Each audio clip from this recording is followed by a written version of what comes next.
Idaho Lions fans, welcome to the Detroit Lions podcast. This is episode 343. This is the official Detroit Lions podcast for Reddit. I am your dashing host, Chris, and with me is the red-faced co-host and good friend of mine, Jeff the Riz. Risden, how you doing, brother? I am struggling with my old burner laptop where the camera is about 6 years old and it is making me look like a lobster. I did get a lot of sun this weekend, but I am really not that red. But not this much. Okay, that's good. That's good. All right, we got you, man. We got you. Don't worry about it.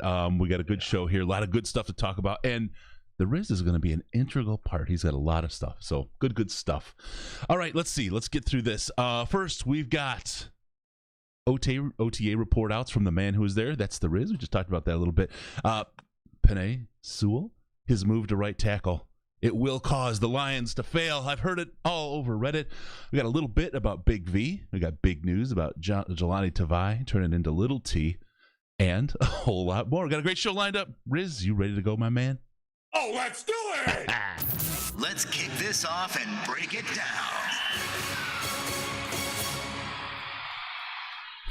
down. All right, straight out of the chat. Chris has got a hog. Jeff, not so sure. You, sir, are the winner of the day. And Hey now. all right, let's get into it. I want to talk a little bit about. I'm improvising tonight. I'm not in the normal space where I do it because my neighbor is out there with his kids in the pool. It's like actually like if you can envision where I normally am. Right below me is where his pool is, like the little blow-up pool. That was just impractical for this. So I'm in my living room now, where it's unusually dark, and I have poor lighting, and I'm also using my old laptop. So it's just things are tough all over, Chris. Questions? Yes, we are auditioning and practicing for our OnlyFans right now. Don't worry, things are going to be going really good. Someone wants to drop you in butter, Riz. A great couch over there. Well, we will be getting together. We've got some breaking news on some scheduled stuff, so let's talk about that. Training camp party. It's an annual event. Everyone loves it. We'll talk about it a couple times, but we've got a date. We got training camp starting on the 27th of July, and it looks like we'll do the party on July 31st, which is Fan Appreciation Day out at training camp on Saturday. And then that night we'll do our party and get everything set up there. So, yeah, and we'll work out on all the details on that. So the NFL has standardized training camp for all 32 teams this year. Well, 29 of the 32 teams, the Lions being one of those 29.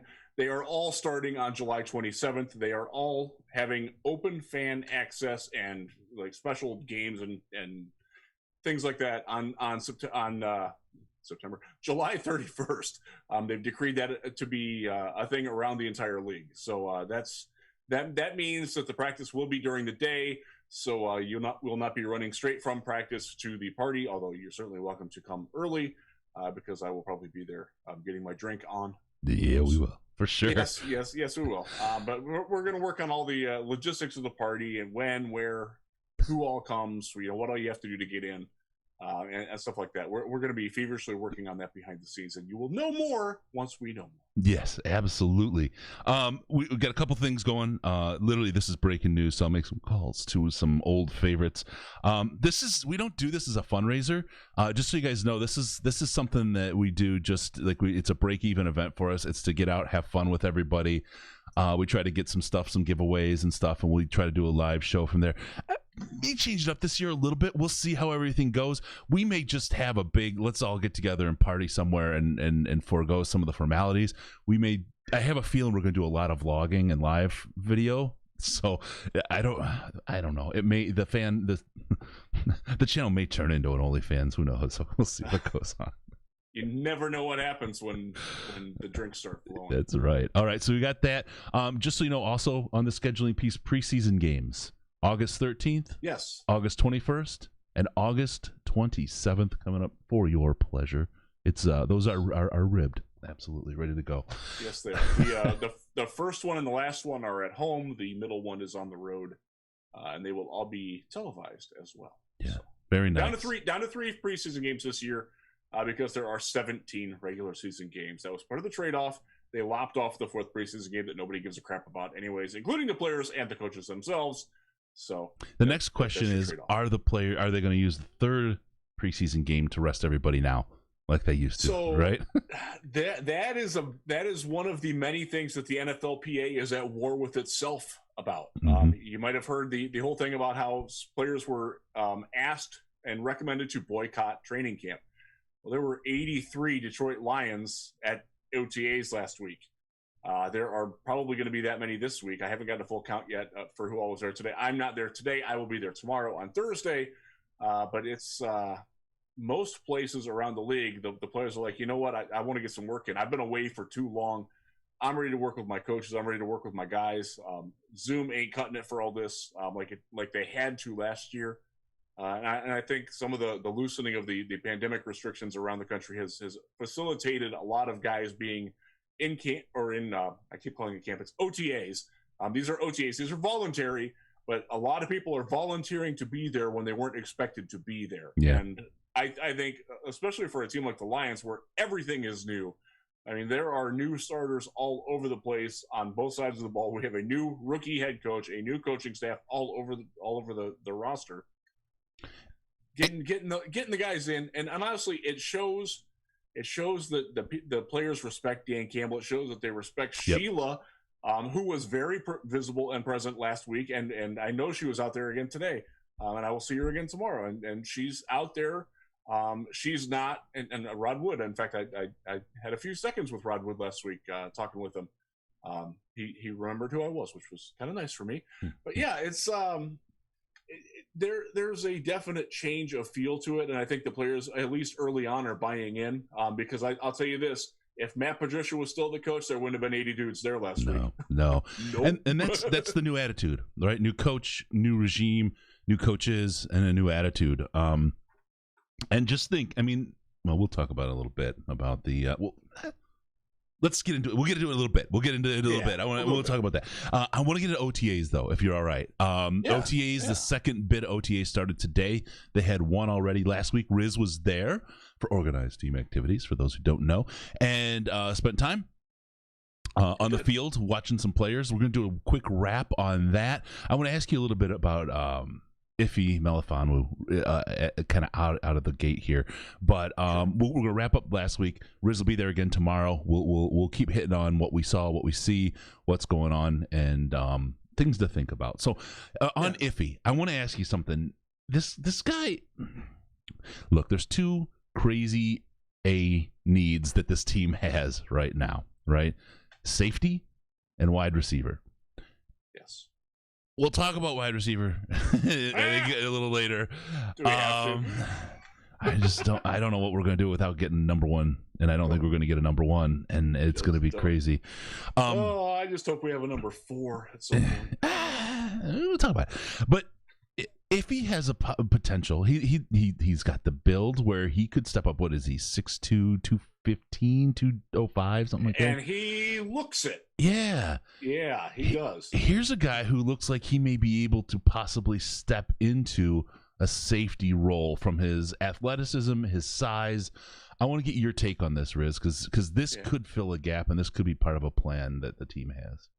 So and he danced around it in his press conference. That wasn't last week. That was at the rookie mini camp, which was a couple weeks before it. But he knows that there is a need at safety, and I think he might realize, maybe, that his easiest path to instant playing time is by playing safety. He has not played safety before, and if you've watched him play, he has the size, he has the coverage ability for the safety. It would be a transition for him to play the run, and specifically the angles he takes in run defense, in taking on blockers, in taking on and fishing his way through traffic and things like that. Those are things that he would have to work on, to put it charitably, in order to play safety as a rookie. Now, the flip side of it is, nobody else on the team other than Tracy Walker is an NFL safety. I was going to say, what's the level of competition, though? And Iffy is bigger. He is bigger than Tracy Walker. When you look at him, he looks, and he's a guy, without getting too weird, he carries himself very erectly. in that he makes himself look bigger than he is. It's not by shaving with a manscape or anything. I'm a grown man. I'm a grown man. Got very good posture, very like shoulders up and out. He presents himself more like a king cobra than like an adder or an asp. If you to go herpetologist on you.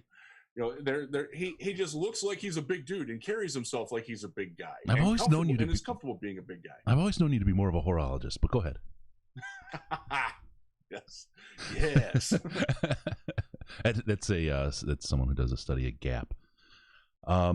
Riz is making some popcorn. His son's got some popcorn going in the thing. We'll get him back here in a second.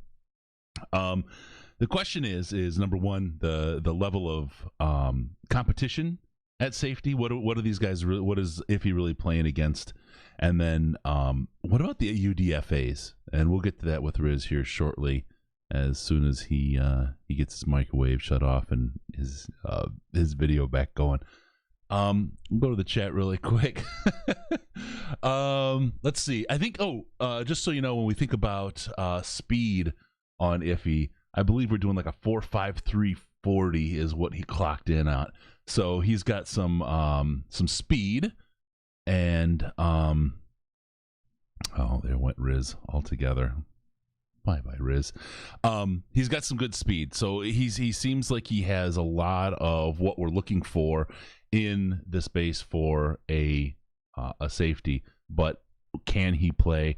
One of the things also to think about is this is a year where, again, we don't have our wide receivers, but we don't have our safety talent as either. We're going to look at this and think about it. Could this be similar to taking him, converting him to safety, and treating it like this is a first-year cornerback getting his reps?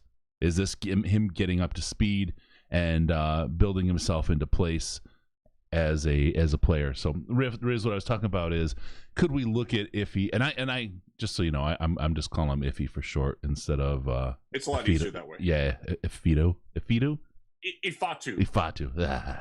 Melifonwu. I can get that one. Yeah, but yeah, I think he's just going to always be Iffy for me, because let's face it, he's playing safety. But while he's being Iffy, could this be like when you get your cornerback, the learning curve in the first year is him working and growing, and we lost Riz again. So I'll go back to where I was. Crack a joke and he leaves. It wasn't that bad, Riz. Working and growing as a cornerback would through his first year process. This is where we can get something from Iffy. We got popcorn going, Riz? We okay there, bud? No. My internet connection is unstable. I'm actually home with just my son, and he's in his room playing video games. So okay.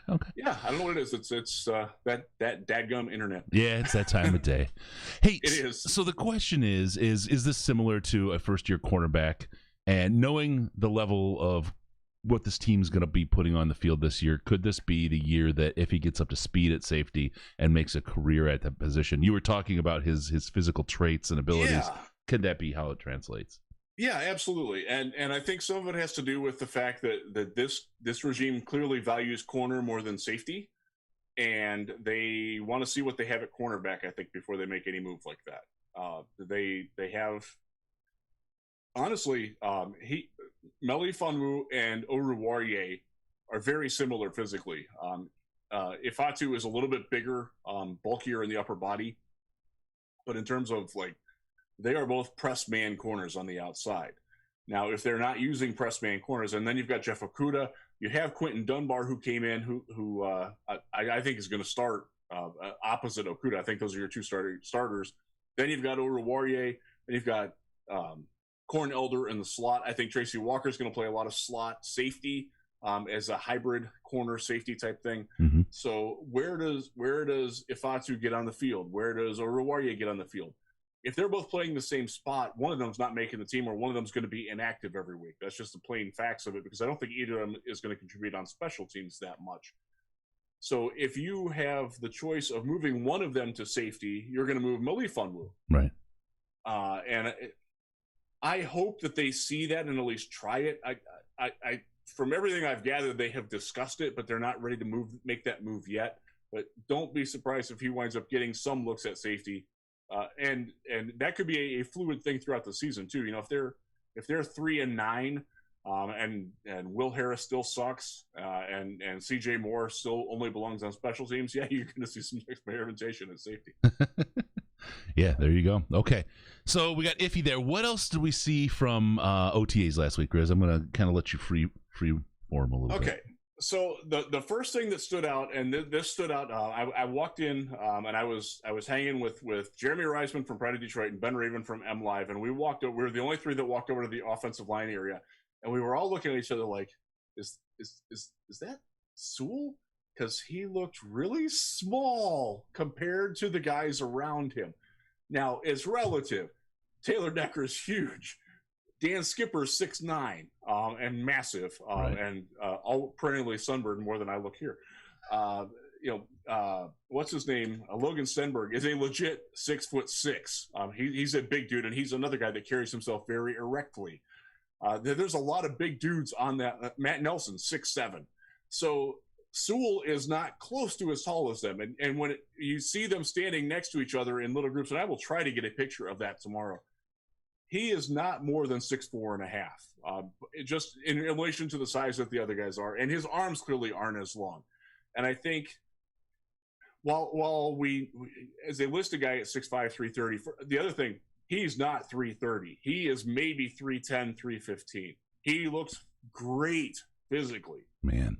But if you're expecting this guy who's like this physical, like straight out of Central Casting tackle, that's not him. That's not who he is. He's not as tall or long as you've been made out to believe by whoever.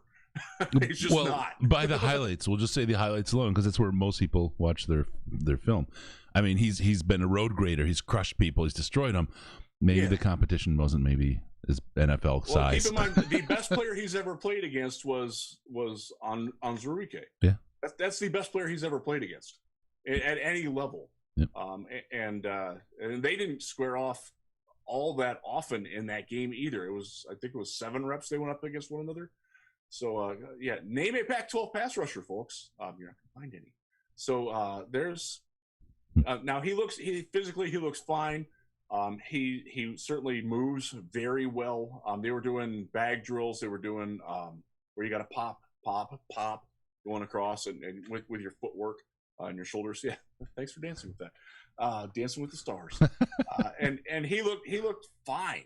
There's absolutely nothing wrong with him physically, and he looks leaner than I expected, and I mean that as a good thing. I think that's a positive trait for him. Yeah. I think at 330. You're looking at a guy who would probably be wearing a little bit too much weight, quite frankly, for his frame. And I think I think 310, 315 is a great weight for him. We talk about the athleticism of defensive linemen. I think rather than just being large and in the way, athleticism on offensive linemen is becoming more and more important. Rather than just carrying weight to carry weight, technique, skill, athleticism are becoming more important. I think the pendulum is moving that way a little bit. Hank Fraley stresses repeatedly when he's coaching, the offensive line coach. He's barking orders at these guys, and he will be the first to praise them, but he's also one of the coaches who will whack you on the helmet if you're not doing it right. I'll tell you straight up, I know for a fact he loves these guys. He loves these guys. They've got a lot of potential. I tell you what, also Taylor Decker looked really good.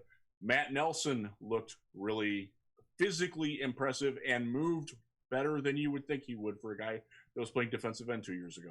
Interesting. Yeah. There is something there with him. There really is. I understand now why they are bullish on him. Just again, they're not going offense versus defense in these things. Mm-hmm. They weren't in full pads. They were just in helmets. They're in shorts.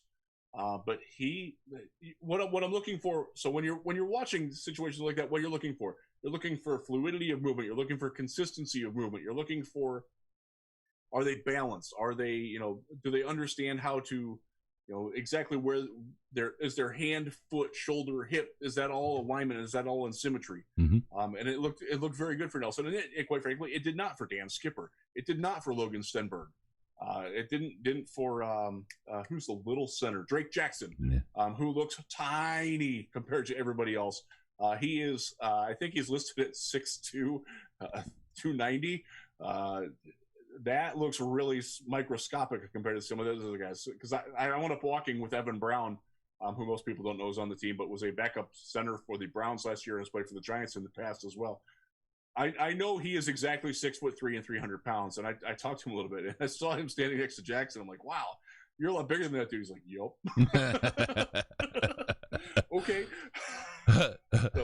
So keep your expectations pretty low for Mr. Jackson. All right, there you go. All right, let me ask you, because one of the things I'm thinking about here with this group, right? We know how high Hank Fraley is on them. We know how good they were last year. I mean, they were the shining star as far as position groups on this team. They were solid, man. They really were. If you believe, and a lot of people ascribe to this, I'm one, that there's going to be a step up from everybody. Not a giant leap forward, but a step up from everybody, just based on the difference in coaching and the schemes that they're putting out there and how they're putting people. They're basing schemes on people rather than trying to force people into schemes, and that's just going to result in better play. If you want to think, number one, how good of offensive line coach Hank Fraley is, look at how well that position group did last year despite the coaches surrounding them. And then number two, think about how much better they've gotten in this offseason and where things are going. I think this is something that I've said this. I really think that this could be a top 3 offensive line in the NFL this year it's not a big stretch. No, not at all. They have the potential to be that. I'm not sold on their depth yet, especially inside. Mm-hmm. That's something that we're going to have to see and how it evolves. Maybe Stenberg steps up a little bit. Maybe Evan Brown is an answer. I've seen him play. He's not terrible. He's an NFL backup. You can be worse than him. Yeah. But like Abushi's gone. Wiggins is gone. Joe Dahl is gone. So they're replacing, pretty much everybody that was off the bench last year from the inside is gone. They do have to step that up, and that's something that I think we're going to have to watch a lot of in camp once the first starts flying in actual pads, because the defensive line also seems like it's the strength of the defense. There's quality players there, and one of the things that came up this week. This isn't incidental in camp, although he is in camp this week, is Michael Brockers. Michael Brockers was not there last week. He is there this week. But one of the things that came up was we had to write a thing that he would be here this week. And there were a lot of people like, oh, wow, I forgot he's on the team. Yeah. And that's a really good football player. He's not Robin to Aaron Donald's Batman, but he's pretty darn good. I mean, this is a long time good NFL starter who's coming in, and he's ideally suited to play the position that they have him, which is going to be the 5 or the 6 technique in a 3-man front where the 2 outside linebackers are effectively a 5-man front. Right. He's played in that a lot. He's an upgrade. Now, what that means for so my personal envision of this, to go a little off topic, I think he starts, and I think Onwuzurike rotates in with him. I still have a hard time picturing Romeo Okwara being a stand-up outside linebacker. I'm going to have to wrap my head around that, but it could happen. I think Julian is more likely to do that, and I think you're going to see situations where Romeo is down and Julian is standing to his outside shoulder. I think you're going to see some of that. It would have been Julio instead of Julio, just so you know. Yeah, I got Julio Jones in the frame because there are fans that... Julio Jones is not coming to Detroit, by the way. Let's clear that up. Thank you. Yeah. Nope. End of story. Although it would be nice if it was priced right, because we have such a dearth. Just anybody that can catch a ball right now. But anyway, that is what it is. If you like having cap room next year, you don't want Julio Jones. That's right. And we will have cap room next year. We signed Julio Jones. No. I'm talking about today. Yes, today. There's plenty. All right. I want to talk a little bit. Really quick before we move on. Jared Goff. What did you see from him? How did he look? I've heard he looked pretty decent out there. Pretty good. Yeah, he's fine. This is not Kellen Moore coming in with some weak ass piss arm. He can throw the ball. He had one miss. They did. I think they did 7 reps, maybe 10. It was either 10 or it was 7 reps of 7-on-7, and then a full team thing. and he had one throw that was high and behind Hawkinson, and it had some mustard on it. Now, it's not Stafford, but you're not talking – this is not Dano. This is not Chase Daniel. This is not some weak-armed guy. On throws out to about 20 yards, his arm strength is absolutely fine. And we were close enough. A little logistical update. They do not have the media tower anymore. We are much closer to the field than we used to be in the media. We are close enough that we can hear them when they're just talking to the coaches over the music. So that's the kind of better access that we have. Thank you, Sheila. And she absolutely deserves the credit for that, because I think she listened to the media, and I'm one of them who complained about that. She was willing to do something about it. So props to her for listening to us and making our jobs and our lives better, so we can provide better information and content for you. I think that's something that I don't think we'll get enough credit for her. Yeah. Well, with that feather in her cap. I would bet that if she's doing it for the media, that's going to translate to training camp and what they do for the fans. I don't think that this year I'm going to be about moments away from a wrestling match with a security guard over whether I'm taking pictures. Thrown out for having you being on your phone. That guy. I didn't back down either. And I didn't back down. The next day, I walked up and it was like you come across your nemesis, like one of those old West movies. You see each other, you're like, right? And I walked up to him and I said, "Look, Joe, I'm not taking pictures. I'm just holding my phone and live tweeting. We're allowed to tweet. I'm not taking pictures. You can see, you watch, pay attention. You'll see I'm not doing it. Let's have an understanding," right? And he's like, "All right." I said, "No, you got a job to do, but I'm doing my job. You're doing yours, and I'm not breaking the rules. So let's get that straight." And he seemed cool about it, and he wasn't a problem the second day. But that was BS, man. I'll tell you what, that was BS that year. Yeah, and so one other thing, if you're looking for live updates from practice, you're not going to get them because we are not allowed to live tweet from practice. We will be escorted out if we live tweet from practice, and yes, they are monitoring us. Yes. And they let us know that they're monitoring us too. In a friendly way, but in a stern way as well. So you will not see myself or Justin Rogers or anybody else there live tweeting what's happening in practice. The only thing we're allowed to do is if there is an injury, we're allowed to report that a player suffered a non-specific injury. Like let's say Logan Stenberg breaks his arm in a freak accident. We're allowed to say arm injury, Stenberg, unlikely to return today. That's the extent of it. That's literally all we're allowed to tweet while we're at practice. While it's in session. Bottom line, if you see live tweeting from somebody, you might as well unfollow them because you're not going to see it tomorrow. That's very true. All right, let's move on to the next one. Thanks for the coverage, Riz, as always. Really appreciate it. More OTA stuff and inside look from Riz coming up as we move on. There's a lot of hold on. Special guest on the show. The Detroit Lions podcast is up here crawling around trying to hit the mixing board. A lot of pearl clutching about the move of Penei Sewell to right tackle. I'm gonna start this. I'm gonna start this conversation, right? Because this just came out of a comment that he made that it's not easy to do, folks. It's not. Right.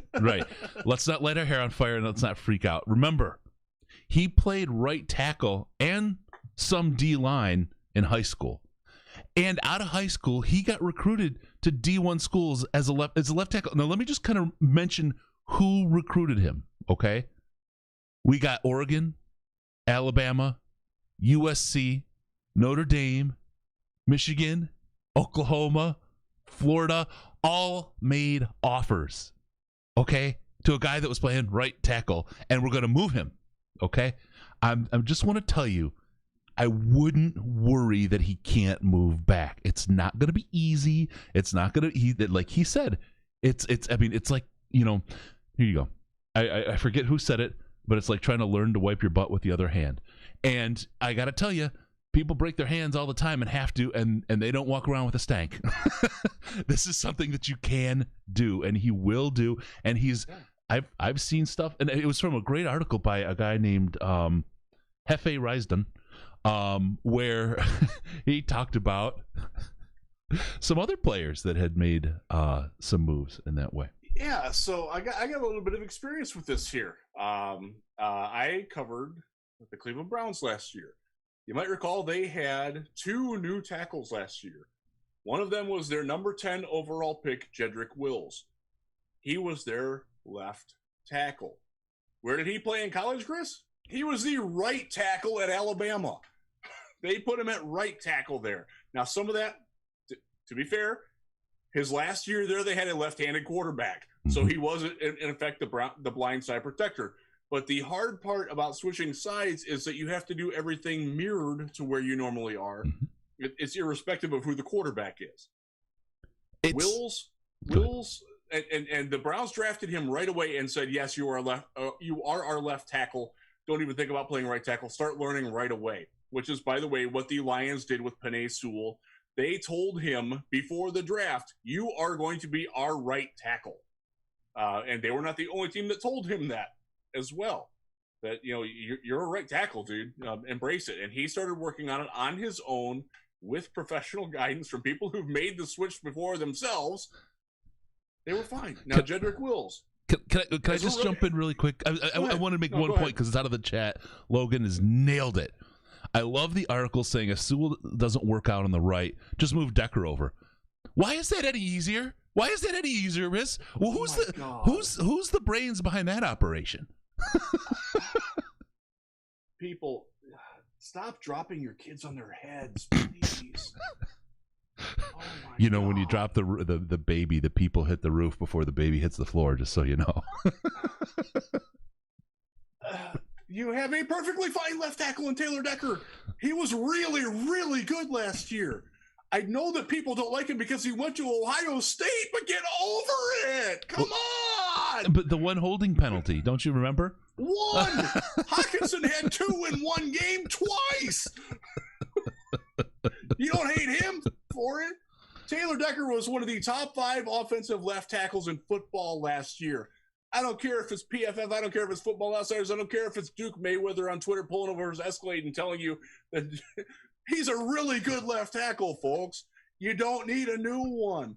They drafted Sewell knowing he was going to be the right tackle. He's embracing it. He understands that it's a challenge and it's not going to be a given, and he's working his butt off. To go back to Cleveland, Wills was really good. After about week 5, he gave up 1 sack the rest of the way. Their right tackle, one of the reasons why they moved him, is Jack Conklin. Yeah. Chris, where did Jack Conklin play in college? Center? He was Michigan State's left tackle. Oh my God, he played left tackle at Michigan State. Remember that? Yeah. People remember that? Yeah. Michigan people here in the Mitten State, here, he played there. A lot of people here are familiar with Miss Michigan. Yes. He went, and right away, the Tennessee Titans drafted him, 2016, first round. I think he was 11 overall, maybe 15. I don't know. It blurs. It blurs, Chris. It's okay. They installed him as their starting right tackle right away. How'd he do switching? First team All-Pro as a rookie at a position he'd never played before. He was a left tackle in high school. He was actually a tight end in high school. Moved to left tackle in college. Had never played on the right side in his entire life. First team All-Pro. What is Jack Conklin's calling card? He is a freak, nasty, mean SOB. That's what endears him at right tackle. Brad Holmes weighing in. Why do people like Penei Sewell so much?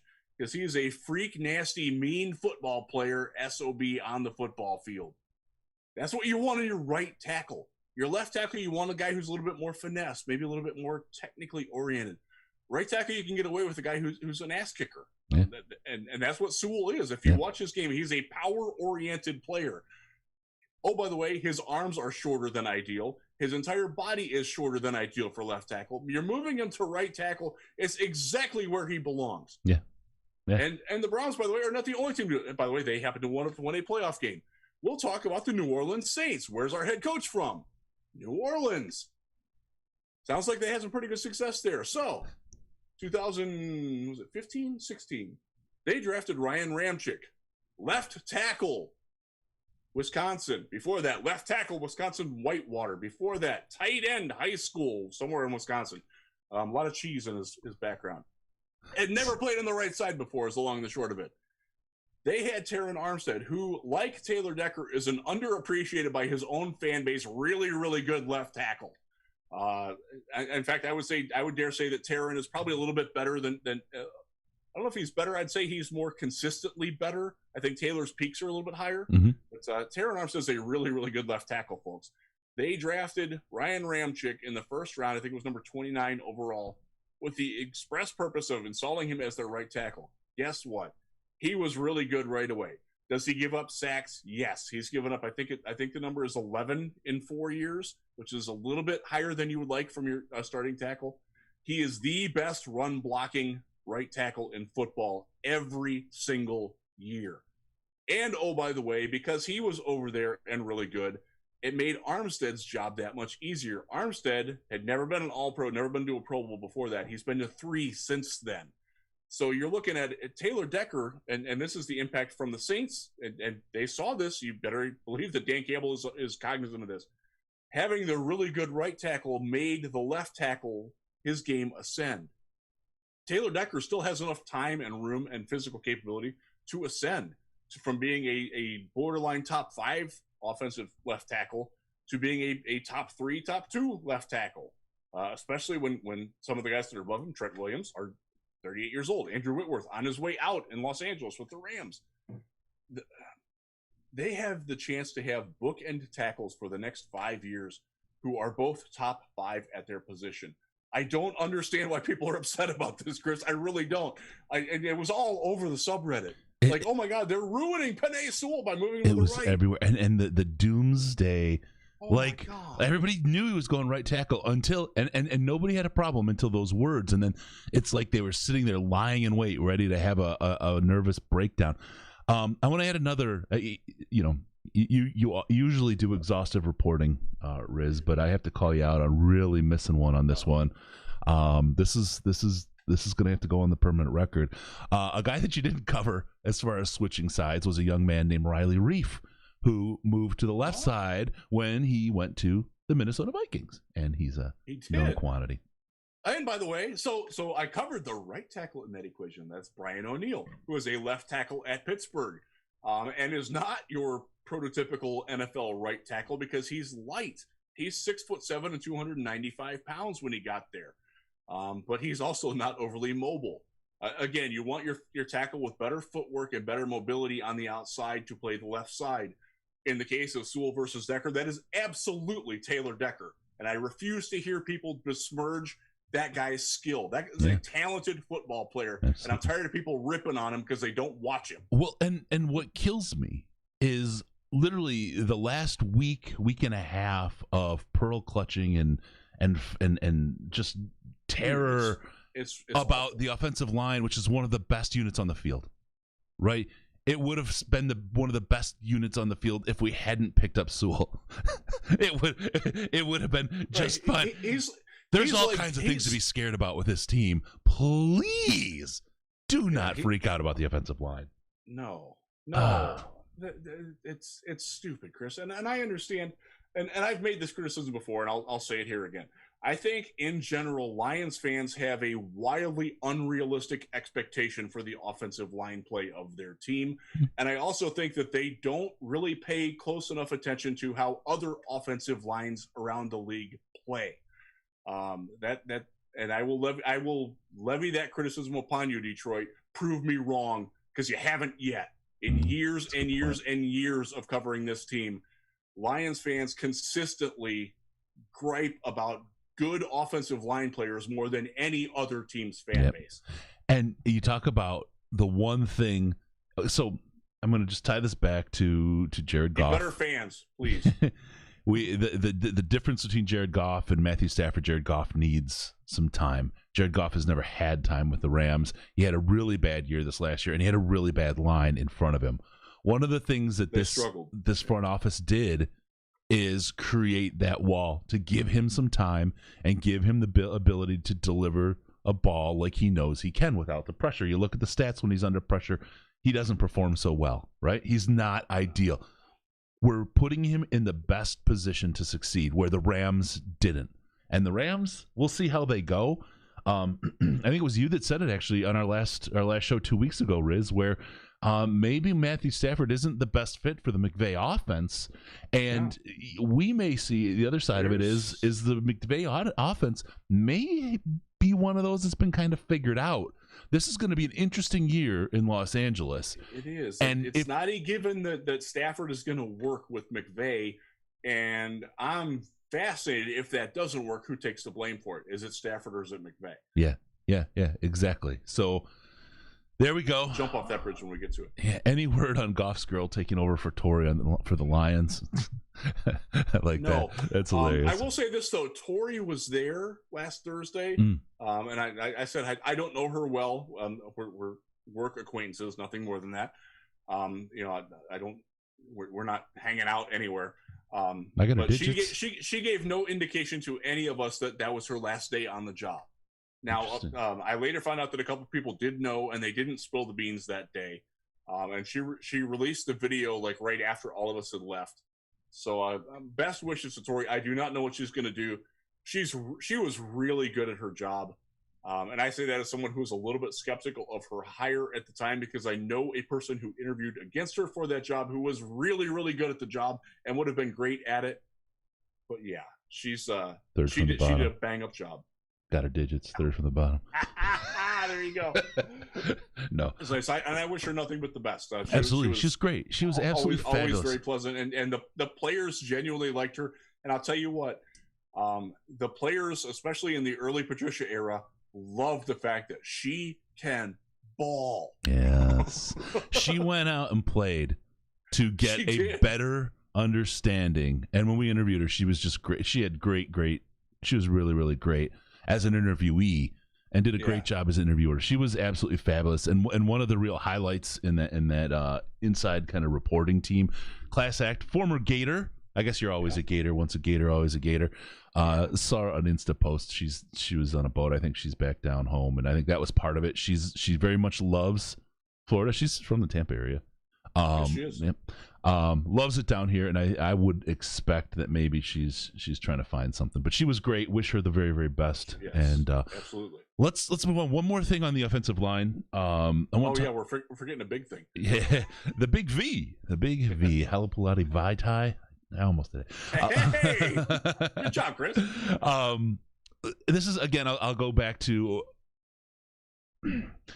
We have a coaching staff that absolutely loves this line.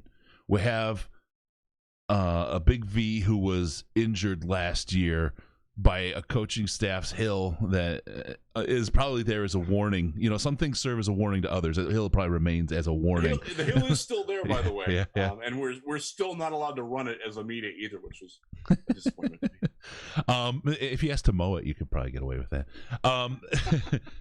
We got a coaching staff that's absolutely high on him. We have a coaching staff that put together the best position group on the team last year that's high on this guy and wants this guy. And there's some other things that are people finding a little controversial because I guess they're looking for something to whine about.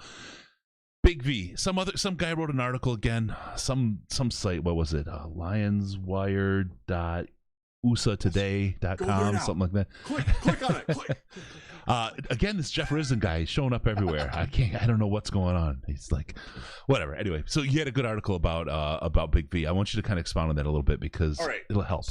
So I will harken back. I will wear my Browns hat again for a second because at this point last year, the Cleveland Browns fans were very excited about having Jedrick Wills as their new left tackle, Jack Conklin as their new right tackle. Joel Bitonio is a fantastic left guard, and if he played in Detroit, y'all would love the guy. J.C. Treader is an above-average center. He's not Frank Ragnow, but he's good at his job. They didn't know who their right guard was going to be. They thought it might be Drew Forbes, who was a guy that they drafted. He was Mr. X in the 2019 draft, 19 draft. They thought it could be Wyatt Teller. It could be a couple of other people. Teller wound up winning the job. So this was a guy, he was a 5th-round pick out of Virginia Tech by the Buffalo Bills. They didn't like him right away. They realized this guy can't play. So they shipped him to Cleveland for I think it was a 7th-round pick next year. I don't even think the Browns have paid the piper on it yet. All Teller does comes out. He was arguably the best right tackle right guard in football last year. And he did it in a way that is very Frank Ragnow-esque. He is a mean, physical, powerful lower and upper body symmetry butt kicker, but he also happens to have fantastic foot technique, footwork, punch. His initial punch just jolts people. Browns fans were absolutely like freaking out. Like, we got to go get ourselves a right guard. Like at this point last year, like, who can we trade for? Who can we go get? There were actually Browns fans that were upset that they didn't get Big V. Like, that guy's better than anybody we've got. Didn't work out that way. Teller was phenomenal. And so I wrote about that today at Brownswire, and you can go check it out at Brownswire, about how much better it was, and the offensive splits with Teller on and off the field as the right guard. But the larger point is, nobody knew who he was at this point last year. He was like a guy like, maybe he competes, maybe he rotates in. I don't know. And he was great. Big V coming into this year has better tape than Wyatt Teller ever posted anywhere. Yep. And that includes at Virginia Tech. Now, we didn't see it last year. We did not see Big V last year. Again, he was injured, and I think the injury was more severe than they let on, in part because he was hurt by the team's training facility in the Hill. And he played through a lot of that injury, didn't he? He did. And did he ever complain about it? No. Who did? Did he ever ask the media for a quarter on that? No, he did not. Who? He sucked it up and tried to do his best through it. Is there anyone that didn't play through any injuries on the offensive line last year? No, actually, honestly, Decker was hurt too, and I think I'm thinking the right side. Right now, broke his throat. I'm thinking the right side. The right side. You know who? Not for long. Anyway.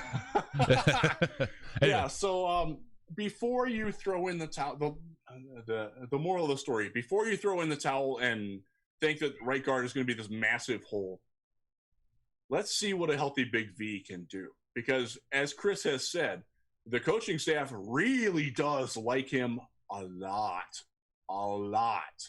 There's a reason why they paid him $45 million. Yep.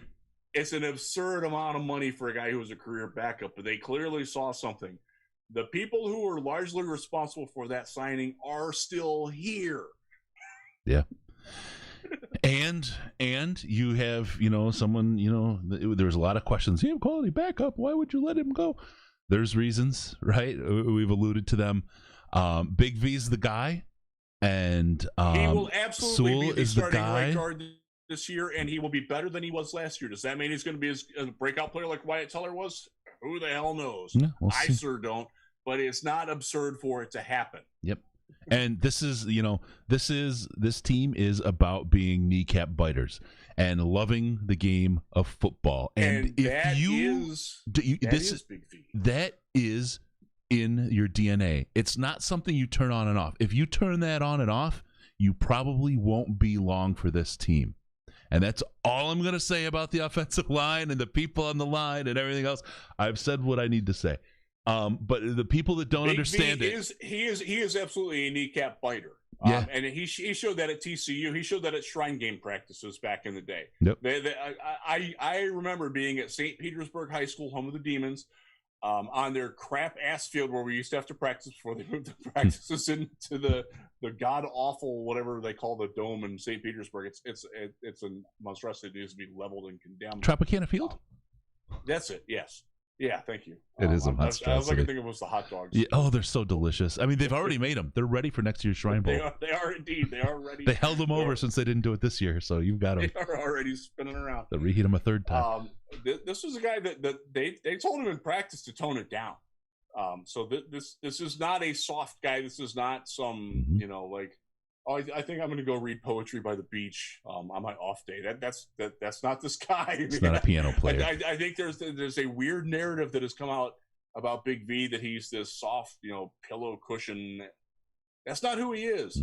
We didn't see who he really was last year. Please give him a chance to disappoint you this year before you write him off. There you go. Now, he might disappoint you.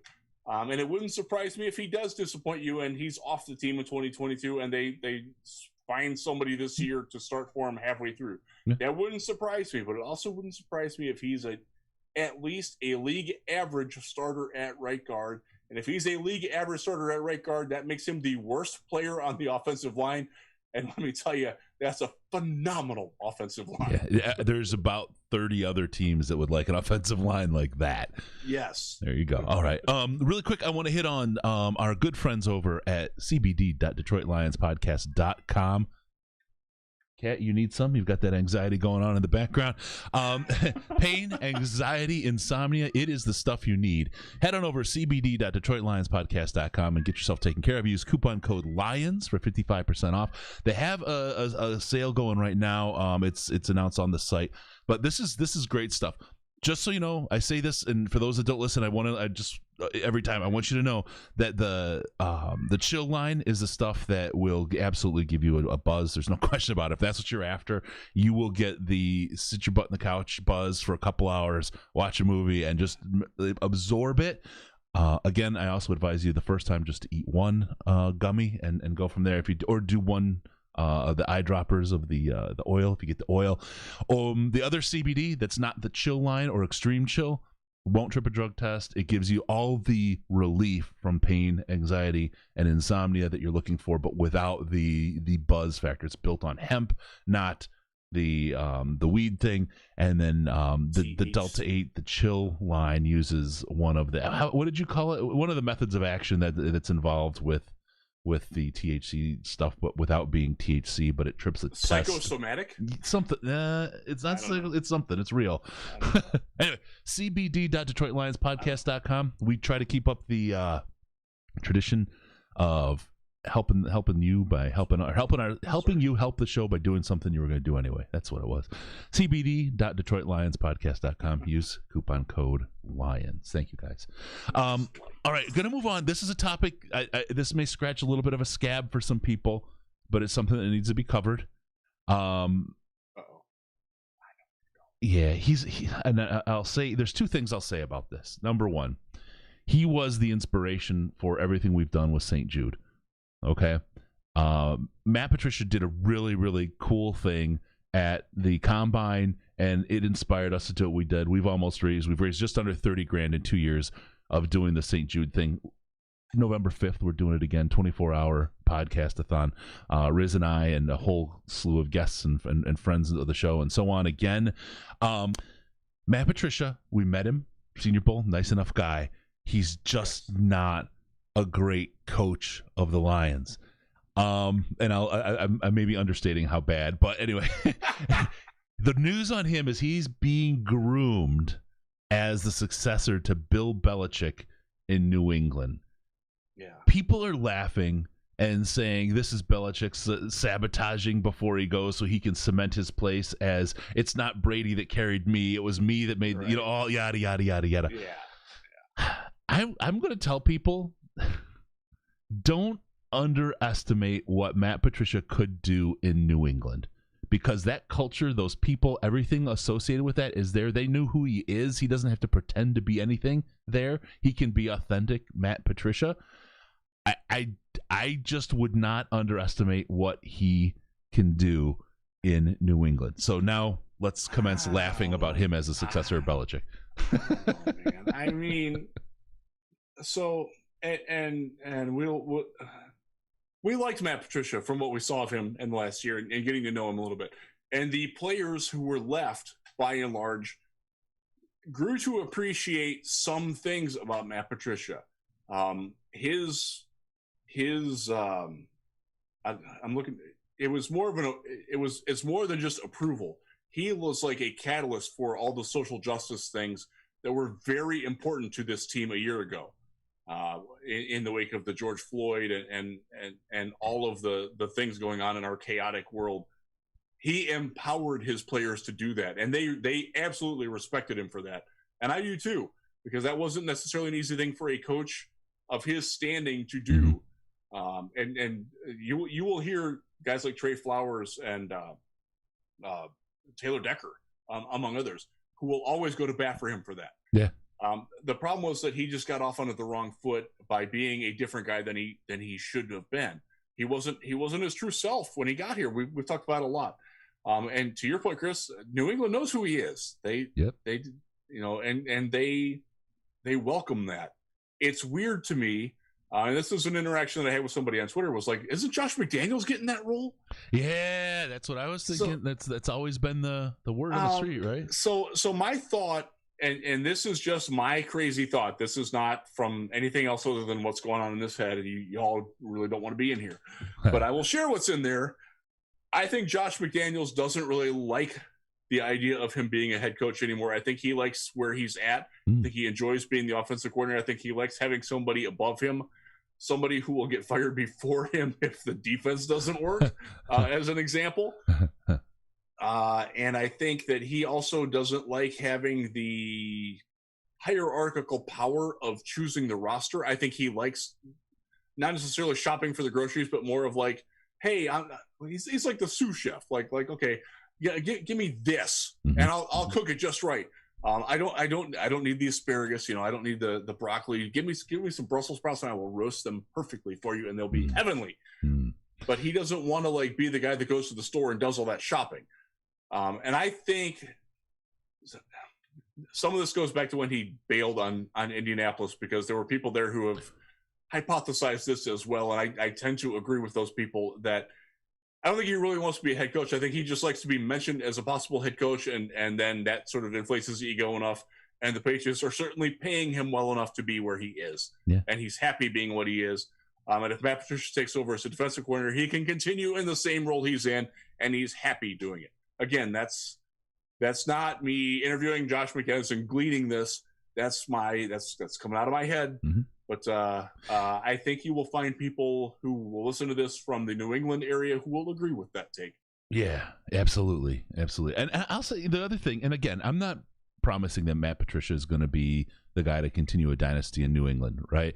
But I don't think he's the abject failure that people think he's going to be walking into that role, just because everything else around him is tuned for him to take that role. He's probably the right guy to manage that team's decline to normalcy, though. I would probably say that's probably the best.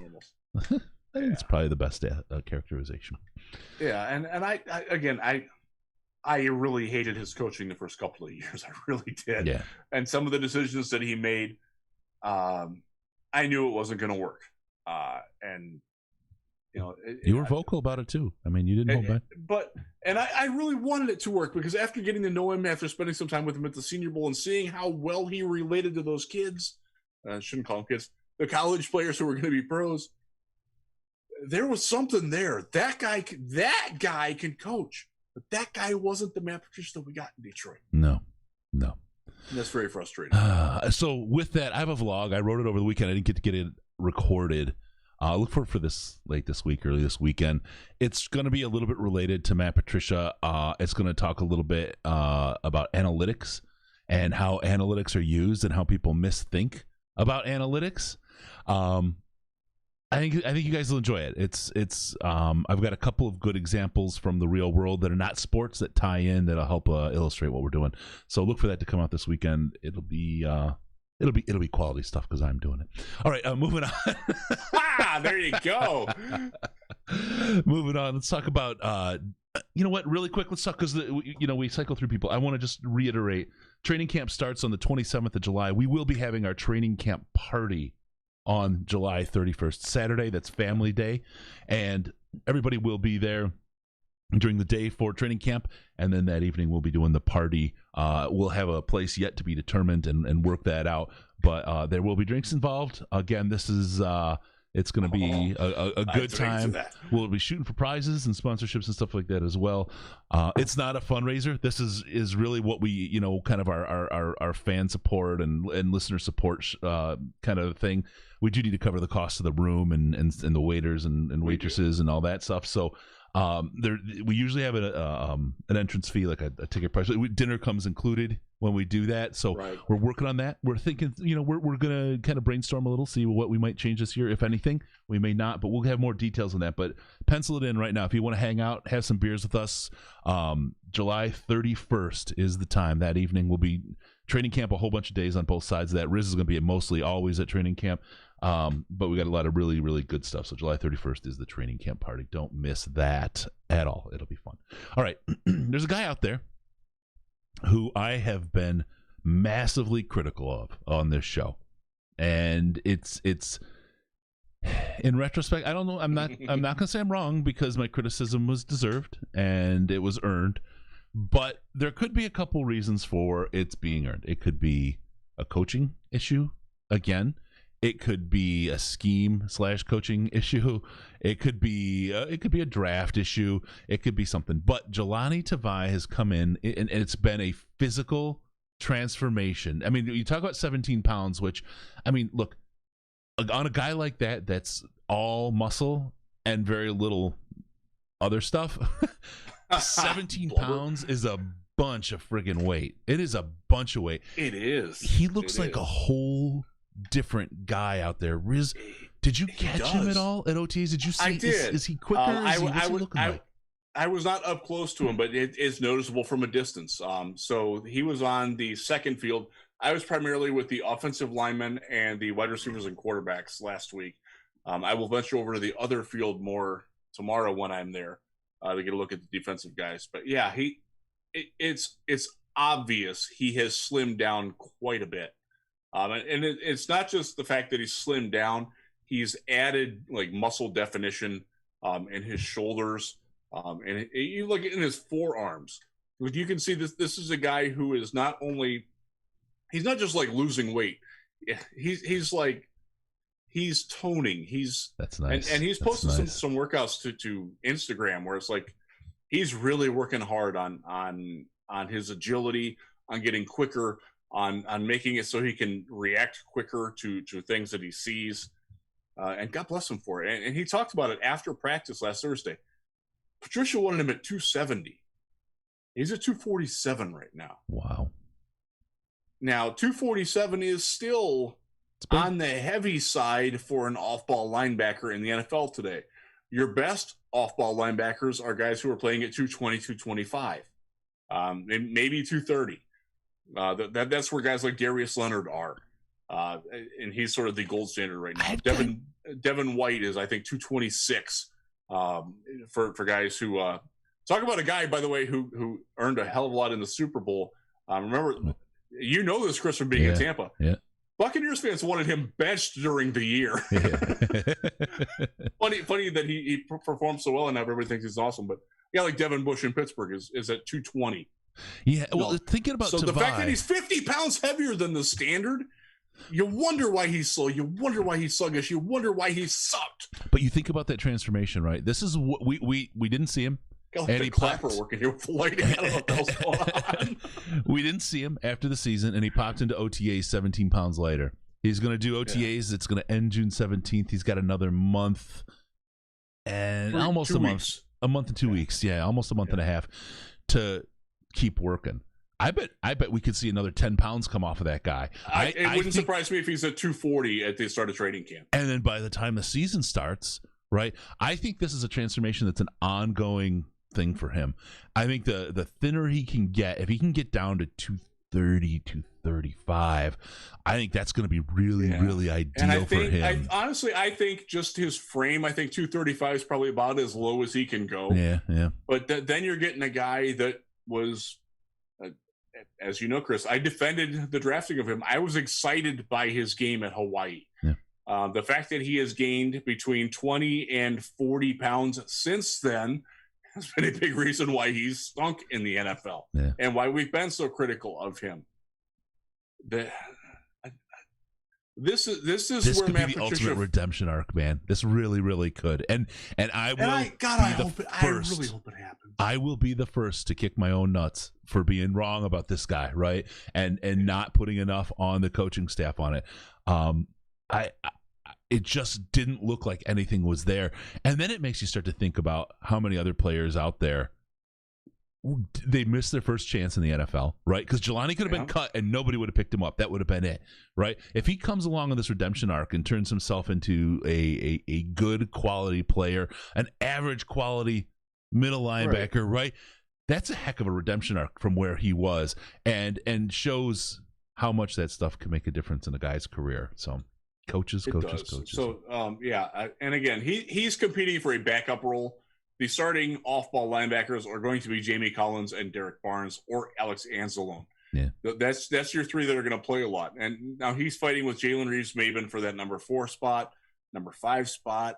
One of the prerequisites for making that position is being special on special teams. That's something that Tavai is going to have to learn. And honestly, even if he just morphs into a special teams ace, obviously it's not return on draft investment, but you've got somebody there who's playing a role that you need, because they don't have that right now. That they need that guy. Yep. If he can be that guy, no, he shouldn't have been drafted in the second round, but at least you've got a quality player at something out there. And he's, to his credit, he's a very nice and personable guy. Yeah. He is a guy who would enjoy the training camp party, as an example, and I will say that, yes, speaking for him as somebody who, yes, I have interviewed him a couple times. I have gotten to know him off the record a little bit. I know somebody knows him off the record as well. Yeah, he would definitely enjoy that party.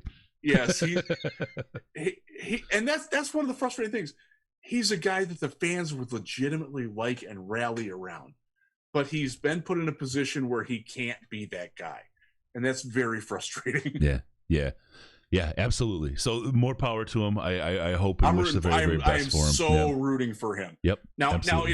if he flops, I'm still going to bury him. I'm going to be honest about his performance, but, right? And along with that, sometimes there's jokes or whatever about it, but it's just the way it is. It's even in my work. If somebody's gone, they're always at fault. People make jokes about what they did while they're there. It's real life, right? It's not something special for people in sports. They're just kind of on a bigger spotlight, right? And you talk about them in front of a larger audience. No ill will against the guy at all, right? Like you said, really good guy. Want him to win, but if he costs us, I'm just going to make something up that's not going to happen. If he costs us a playoff berth this year, right? Oh, he will receive the wrath of, right? I just had a set of a situation. I wanted to use absurdity to help illustrate that. Thank you. Oh my God! If this is a playoff team, I'm gonna do something. It's not, folks. It's not. Believe a turtle or something. I don't know. Please don't do that. All right, really quick. Want to talk about huge sales going on right now at Fanatics. Fanatics at DetroitLionsPodcast.com. All the merch. You want to get your Tavai jersey? Get it now while you still can. Got to continue the jokes. They're going to be going fast. All kinds of great stuff. There's I've seen 25-50% off on merchandise right now. They've got a really, really good couple of sales for the last couple of weeks. I think there's going to be another week of big sales, and then they're going to cycle some stuff. Get in there, get your Lions merch. It's all there. Fanatics.DetroitLionsPodcast.com. Take care of yourself and get show off your team. Hey, Father's Day is coming up, by the way. Ooh, yeah. Your dad might need a new jersey or a new hat or something like that. Maybe he's a Red Wings fan. Maybe he's going to need the jersey of the number 6 overall pick in the NHL draft, which the Red Wings secured about 10 minutes before we went on the air. Nice. Thanks for reminding me. I knew that was today. I forgot. I'm watching the Bolts because the Red Wings are breaking my heart the last couple of years. Hey, the Bolts they're good. Although, I am a closeted Carolina Hurricanes fan. So back in the 90s, I was a Hartford Whalers fan. Right. When they moved to Carolina, I lived in Richmond, Virginia, but my territory was North Carolina, Virginia, and Maryland. I was at the first ever game of the Carolina Hurricanes at the Greensboro Coliseum before they moved into Raleigh. So I have a Carolina Hurricanes jersey, and I do root for them. I don't keep up with hockey enough. I wish I had more time to keep up with hockey, but between my kids' basketball and the NBA, which I very much love, and also the Lions coverage, I don't get enough time to watch hockey anymore. But this is a series that I am definitely paying attention to, and I could use, honestly, my Hurricanes jersey is the old school white with the thing on it. Their black and red alternate jerseys are fire. Ooh, all right. So let's do this. If the Bolts win it again this year, I'll let you guys pick a jersey for me, a Bolts jersey to get. I tell you, I don't have time to keep up with the NBA because I watch NHL and some other things. I just love hockey, the sport. My favorite player of all time was Vladdy Konstantinov. I have a signed jersey from him that I got before he became became famous for bad reasons. But here in Tampa Bay, we're up 2. Took both games in Carolina, and moving back to Tampa. Bulls are good, baby. Yeah, they really are. It's crazy when you go to Tampa, and I noticed this. I'll give WDAE a plug. They talk like nonstop hockey. Yeah. Like the Rays don't even exist. The Buccaneers, even off the Super Bowl, they sort of exist. But it is a Bolts town. Yeah. Oh yeah, for real. For real. And I tell you, my brother, I'm hoping to see a Bolts Boston series. My brother lives in Boston, has for a number of years. I really don't like the Bruins. Yeah, but I want to see him lose is the thing, because my brother lives there, right? A little interfamily rivalry, a little bit of fun. All right, really quick look ahead on the show. A couple interviews coming up. We thought we had an UDFA coming in, but we talked to him a little bit. We're still on track to do our version of Hard Knocks with him, but he is highly focused right now on OTAs, and he said he wants to really wait till after OTAs to do any interviews. I get it because he is kind of a bubble guy, and I love the focus. Historically, he hasn't shown that, so what he's showing is a change in character, right? I mean, he's bounced around a lot. Yeah. He's shown a little bit of a change in his approach and his character, and I think he's really, really hungry. I think no matter what happens with him, he's going to be really great to follow this season, where he lands, who's maybe our practice squad or another practice squad, but to go through the process, it's a story I think that isn't really ever told except at very obvious points throughout the year. And to follow a player like this, I think would be really, really interesting and educational for folks to understand. Here's a guy who has worked his butt off his whole life, who has been the best player everywhere he got up until college, and then he had some real tough competition, but he did well. He did play well, and then now he's in the very, very, very best, and he's on the bubble, and it's really something to, you think about it, it's like college admissions, right? You're the very best at everything you do. All of a sudden, you wind up at Harvard, and you're, in the bottom 10th percentile. It's like, what the heck just happened? How did the competition get so big so fast? And it's those are interesting stories. So we got that coming. We have another interview that I'm gonna hold tight on what it is. Looking for the week of the 28th. We're looking for that. That's going to be a good one, and we're lining up some player interviews along the way here too. Some housekeeping on the show before we get into our another story here. The 21st, Riz is going to be on vacation, so we're doing 3 weeks of vacation this year, just so you guys know, which is pretty. I think I will actually be by you, but not with you that week too. My daughter is playing at the USAV Junior Nationals in Orlando on the 12U team. Go Far Out Black. So I will be in Orlando that week watching my daughter play volleyball. It's only 2 hours. We could be with each other. We might have to hook up for one night at my friend's Unrefined Brewery. Yeah. Go visit them in where's that at? Madeira Beach. Yeah. Or bring the fam by. Bring the whole fam by. If you're ever in Madeira Beach, go to Unrefined Brewing. My fraternity brother owns it. Good dude who makes good beer. They have a weird sour now that has Madagascar or vanilla beans in it. And his story about how they acquired beans from Madagascar, like directly, is fairly cool. Did it come in a crate with some penguins? They might have. I'll leave it at that. All right. So we got that. Those are great movies, brother. The Penguins of Madagascar, highly underappreciated movies. I love those. So the week of the 21st of June, Riz is going to be out, so we won't have a show that week. The week of July 4th, I'm out. We won't have a show that week either. But that's it. So last week and those 2 weeks, the 21st and the 4th, are the 3 weeks of vacation we're taking this year. Otherwise, we're rocking through, and it's for you guys. We're here for you. It's because we care. So on the week that Riz is out, expect some couple of vlogs to fill in from Ash and I. And the week that I'm out, I'm counting on Riz and Ash to be able to put a vlog. We will have some content for you. In fact, we might have a vlog interview. I will know more about that tomorrow.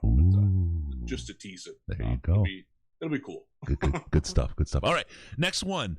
There's a guy named Kerryon Johnson. I don't know if you're familiar with him. He used to play for the Lions. Used to be one hell of a blocker. I mean, just one heck of a blocker. His first year, my description of him as a runner was greasy. He was really, he could move. Injury took hold, and he just never became the Kerryon Johnson we expected. A lot of big fans, though, that were hoping for the best for him.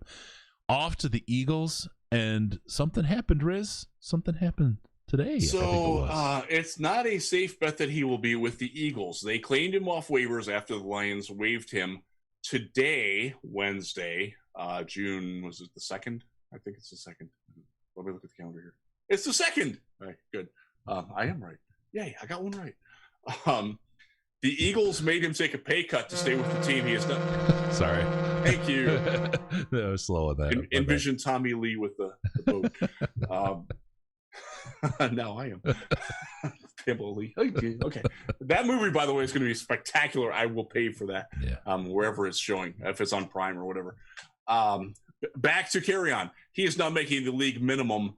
It is not a safe bet that he makes the Eagles, even after they claimed him. I texted 3 separate people today, the exact same text, who cover the Eagles. I said, does Kerryon make the team? One person responded, absolutely not. Another is like, I don't know. And the third was like, he's really up against it. So it's not just the Lions. Look, we like Kerryon. He's a good dude. Yeah. He's a very fan-friendly guy. And as you said, Chris, when he came into the league, he was really good. The injuries have taken their toll, and the league knows it. Yeah. He and Jordan Howard, another guy who injuries have unfortunately taken a toll, are fighting for the same job in Philadelphia as the number 3 running back, a guy who takes 3 to 7 carries per game on 15 snaps per game. His pass protection might get him a little bit more action than that, but this is not a guy who you want to draft in fantasy football.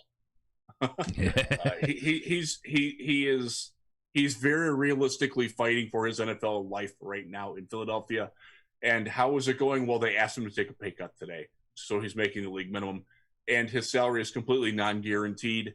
Don't be surprised if he's back on the street again, and also do not be surprised if the Lions don't go after him when he's back on the street. There you go. That's it. Sad story. A guy had a lot of talent, had a lot of potential. He does. And another guy that's really easy to like and root for. Yeah. But damn the injuries, man. Yeah, always. Every year since his junior year in high school, he's had injuries. And it was one of those fluke things. You know, he sort of skated by because his injury at Auburn, it always happened in their last game, so he didn't miss games. But in a way, that was like, the dude hasn't had an offseason where he didn't have surgery and where he was recovering from something since he was 15 years old. Yeah. I mean, that's... Brandon's making a point here. I don't think he recognizes it. Kerryon Johnson went the way of Kevin Jones and Kevin Smith. I think we need to get rid of any of the K first name players. Just let them go. Don't even bother. I'm okay with that. All right. With one more question.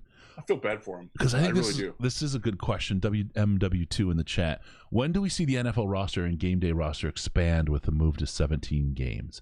Okay, so today, Tom Pelissero of the NFL Network reported that the practice squad and injured reserve rules from last year will carry over, which means that you're allowed to be on injured reserve. You have to be there for 3 weeks, but you can be activated after that. Teams can put any number of players on injured reserve and reactivate them later in the season. It's Holmes. He's loving that. That's a very good thing. And also that the rosters will be expanded. You can protect players on your practice squad. That was wildly popular in the NFL last year. Yeah. You have to push the guys on Monday, and that's I don't think the Lions lost anybody to that I'm aware of. They might have, and there wasn't a lot of it. And it's great for the lower rung players. And the roster expansion, they are up to 55 now on the active roster, and some of that has to deal with the practice squad as well. But yeah, they approved that today. It will not be long before the game day inactives go away. You will hear more about that late in training camp, early in preseason. And I'm not supposed to know what I know, so I can't say anything. All right, there you go. Stay tuned. It won't happen this year, but it's coming. Somebody very smart and very important in the league asked them, why do we still have this inactive list? Explain what benefit it does. And the people who were asked that question, who are in a lot of power, couldn't come up with an answer. And I know who asked the question, and I know who could not answer it. And it portends very well for that to happen next year. There you go. Speaking of next year, XFL is back in 2022, Yes, it is. not in 2021. So Right. I look forward to that. That was a lot of fun. That was really good stuff. And as CFL will be back too. So Canadian, for those of you who like to get your Winnipeg Blue Bombers on, they're coming back. Which reminds me though, how well the XFL did officiating. And as we're sitting here talking about rules, we should get Blandino on. Yes, We haven't had him on in a while. There's some stuff to talk about. He's such There a good is. guy. Absolutely. I would love him to go over any rule changes that there are. I'll be There's honest, only I'm one that blanking I on saw. any There's weird rule changes. There was one that I saw. For some reason, I'm remembering it was Pittsburgh that submitted it, but I don't remember. But we'll take a look. We'll get to that. We'll get that covered. We'll have that with him. Dean will absolutely come on and rejoin us again. He's always been gracious. He, by the way, was phenomenal at the training camp party. Oh God, he was so great. He was so great. People who went there with the express purpose of hating on him were like, you know what? I like that guy. Yeah, he's really cool. I'm actually doing dinner. We're locked in on the Rams game. Sandman and I are gonna go to dinner. I'm gonna do dinner with him. Sandman's going to visit his friends, so we'll be a part of it. But trying to get together a tour of the Fox studio on the night before because Sweet. It's so cool. So we'll see. I want to tour SoFi. I can't wait to get out and see that stadium at some point, dude. Yeah, for real. If you can you got to talk to real GM. You know, you guys didn't send me to Senior Bowl. So the combine will be moving to Los Angeles sooner than later. Yeah. And that will be, unfortunately, just because of my kids' basketball schedules, I will have to pick one trip a year, and I will go to Los Angeles instead of Mobile. Sorry, Jim Nagy. Sorry, Senior Bowl. I'm going to LA. Yeah. Come on, baby. Yeah. I've been there. Yeah. Yeah, you lived there. Yeah. So I've seen it. All right. Gotta find Simi Valley. Things that go on there. There are some things. They build drones. Yeah, good stuff there. Good stuff. I will commit to going with you and giving you the grand tour and take you to all the good eat spots and all the good stuff going on around there, man. There's a lot of good stuff to do. My LA knowledge is very limited. I have driven from LAX to Santa Barbara twice. That's the extent of my and back. That's the extent of my LA. The company that I used to work for in the 90s and early 2000s had an office in Santa Barbara.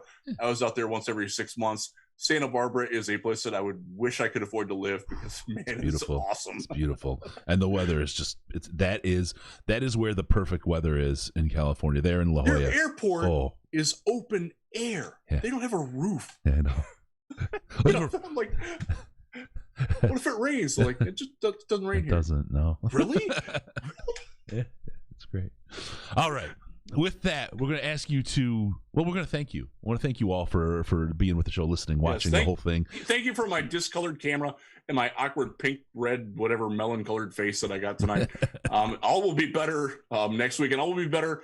I will be coming at you again tomorrow with a vlog live from Allen Park after practice. Nice. Hopefully my hair cooperates. Hopefully the wind cooperates because last week was...